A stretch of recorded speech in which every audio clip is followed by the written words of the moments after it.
Well, hello everybody. Welcome to P.B.M. Money. Today we're going to take a look at an old story, and we're going to call it Sears LOL. When I tell you the story, especially if you're younger, you probably don't know the story I'm about to tell you.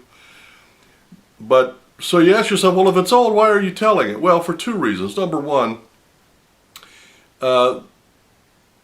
it's about K-Mart and Sears, and they are both out of business and filed bankruptcy, but the guy that took them there bought the core of Sears and is going to try to bring it back. And if they try to bring it back, it's the same people behind it, and this story applies, and I want to get the story out on video so that it's here, so that the terrible history that he ruined is not repeated. Now, I want to start by saying Sears was a great company. They did a lot of innovations. They changed the retail face of this country forever. They had a great history. They used to manufacture homes and mail them and have prefab houses done. And they did some right around here. I appraised one time. They came up with, and if, I don't know that they invented it, but if they didn't, they took it to the next level, and that was shopping by mail. The catalogs was Sears. They used to mail catalogs to just about every household in the country. They came up with the Discover credit card. They came up with some classic brands. I think, and I won't swear to this, but I'm pretty sure they were the primary distributor for Whirlpool. Craftsman, they were known for, and Craftsman was known because Sears put a lifetime warranty on any tools that had Craftsman name on it. I mean, they did a lot of good things, okay? And then along about the 70s or 80s, businesses started to change. And Sears had situated itself in the mid-range. It wasn't, it wasn't a Macy's, but it wasn't a Walmart. It was kind of in the middle, and Americans weren't going there. They were kind of deciding we either want to be discount or we want to be high, but the middle road was slowly but surely eroding. Now, let's switch over to K-Mart. K-Mart had been around for a long time. Again, a fabulous retail outlet. Sears and K-Mart both were nationwide.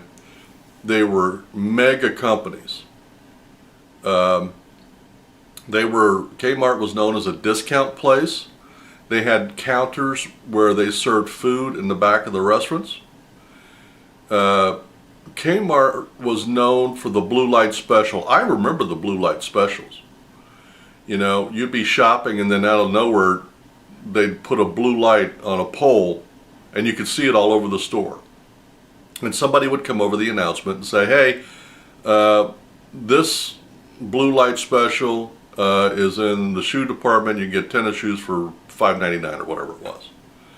And so everybody in the store that wanted to get that blue light special would go to wherever the blue light was and pick up a pair. It was great. It was a fun thing.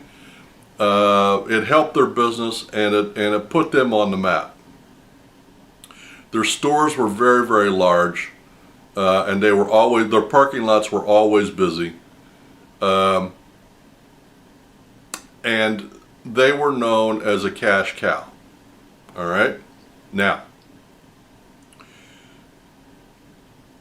in the 70s and 80s, and I don't remember exactly when it happened, but Sears was starting to get financially in trouble, and they bought K-Mart. Now,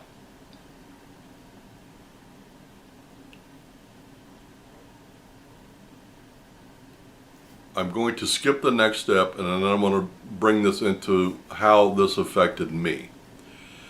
Around this period, my first wife and I had some financial problems because of some health issues, and we had to file bankruptcy.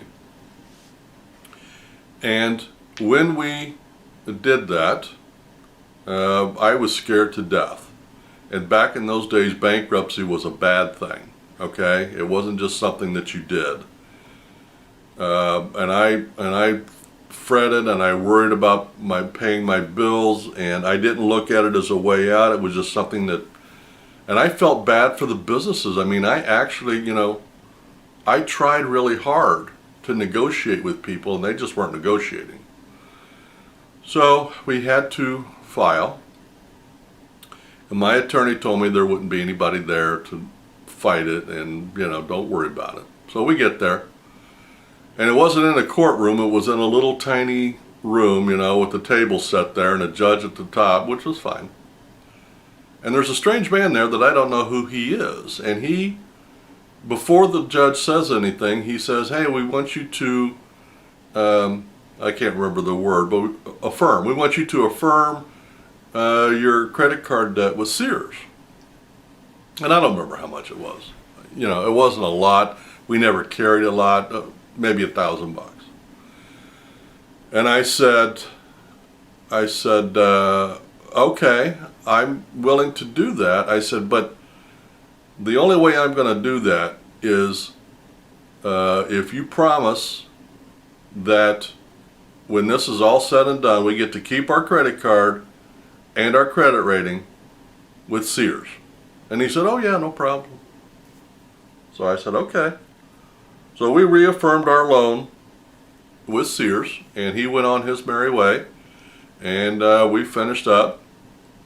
And the very next month, I got a cancellation notice from Sears. Now, I was upset about that for years. I still get upset when I think about it. Not because I had to pay the loan. That wasn't the deal. I was okay with that. The problem was that Sears took advantage of a weak point in my life. They caught me at a low point, at my weakest, and then they lied to me to get what they wanted. They ruined their reputation with me and everybody who knows me for $1,000. And I thought that was despicable for a nationwide, worldwide conglomerate to come after me for $1,000 and then lie to me. I thought that was despicable. So every opportunity I've gotten, I tell the story about Sears. And I got to be honest with you, every step Sears took was down. Now, let's pick back up between when Sears buys K-Mart. As soon as Sears buys K-Mart, the market went nuts. It would be today like it would be like Macy's buying Walmart. I mean, it would be huge. It would be a major deal. But the investors couldn't figure out why a brick and mortar building would buy another brick and mortar building. They assumed it was because of cash flow. Because Sears was sucking up cash, they were losing customers. Now, as an example, here in this town, the Sears building was in the mall, the enclosed mall. Rent was very high, and that at that point traffic was very high, but you could walk into Sears and hear your echo in there. People weren't going in there, and they had high rents. However, right across the street from the mall was a single building that housed one business, and it was K-Mart, and their parking lot was always full. So everybody assumed it was for the cash flow. Well, I stayed away from Sears for sure, for a long, long time. And then one day, I walked into K-Mart for something. I don't remember what it was. And I was absolutely mortified at what I saw. Sears had absolutely sucked that place dry. It looked like a third world country. Tiles were coming up off the floor. Ceiling tiles were missing. The shelves were almost bare. it was unbelievably raped. Sears had gone in there and absolutely raped, pillaged, and plundered K-Mart. And this was just our local store. I don't know what they did nationwide, but I do know this. About 5 years after I saw that, they ended up filing bankruptcy, both of them. And I laughed. I laughed so hard. I'm so happy because they got what they had coming to them. All, you know, they might have screwed me and got $1,000, and they might have done that to 1,000, 100,000 other people around the country over the years. They finally got what they had coming to them. It's kind of like the biblical story of the master who forgives a huge debt for the slave, and then the slave goes out and beats his slave up for a little bit of money, and then the big guy calls him back in and says, you wicked servant. I forgave a debt you could never ever pay, and you went out and beat up somebody to get a little bit of money. And so the big guy put the slave in prison. That's what I felt like Sears did to all the little people. And the funny thing was, 30 years ago, Sears had a sterling reputation. It was kind of a thing where the first credit card you ever got was a Sears credit card. And when you bought your first home, you went to Sears and did your shopping for your appliances. And when you were buying tools, you went to Sears to get Craftsman because they lasted a lifetime. Sears had a great reputation, and they ruined it. They tripped over dollars to save pennies, and it ended up catching up to them. Towards the end, I would go into Sears and there would be no staff. None. When I said you could hear your echo, I mean it. My voice echoed. And I went looking for people. I couldn't find staff anywhere. There was nobody in that store as far as I could tell. Not customer, not staff. And I was in there for 10 minutes. Now, the only reason I was in there was because my wife had to use a restroom. I wasn't there to buy anything. But for 10 minutes, I walked around the women's department and all around that top floor, didn't see one person, not one, but the mall was packed. Another example of getting value for your money. If you're going to spend money and you're going to buy Craftsman tools, that's a good deal. But if you got to spend 15 minutes trying to find somebody, and then what happens if you bought the Craftsman tool and then it breaks on a job and you got to go replace it, and you got to spend 15 or 20 minutes trying to look for a staff, and then you got to go through the paperwork to customer service is part of the value you get when you spend your money. That's why we're doing these stories on a money channel. If you're not getting good customer service, no matter what the deal is, turn around and walk away. I'm in the middle of selling a house, and I'm sure that if I shopped around, I could probably get a realtor to drop his price on the house. But I've got a really good customer service realtor, and I know that he's a Christian. So I don't have to worry about him stabbing me in the back. So whatever it is I have to pay to get good customer service, that's a good value. That's priceless.